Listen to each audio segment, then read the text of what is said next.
There you go. Good job. Good more.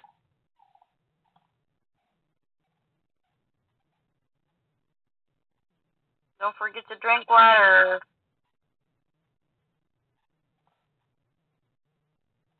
Love you.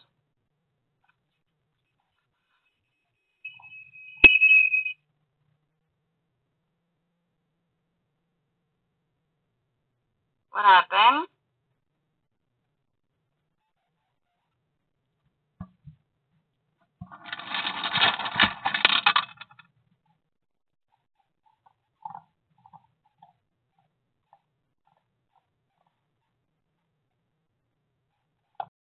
So, yun na nga guys, it depends sa inyo kung gaano kadami ang ipapakain nyo.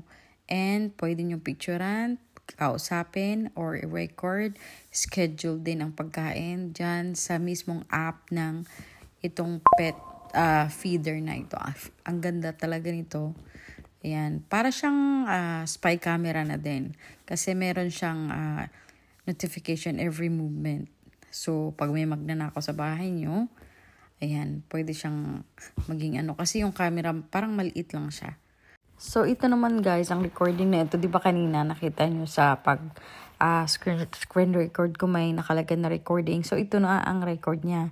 So, pag nag-record kayo, after ng record, didiretso doon sa pinaka-gallery ng phone nyo. Kaya madali lang talaga siya. Madali lang mag-video ng mga pets nyo and ma-monitor nyo siya. And at the same time, isang spy camera. So, ayan guys, maraming salamat. Sana nagustuhan nyo ang vlog ko.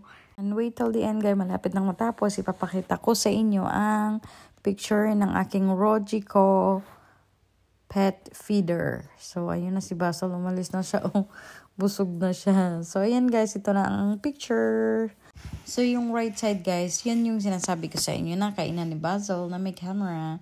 And yung left side naman is ang water fountain na inuman niya. So, ayan guys, thank you for watching.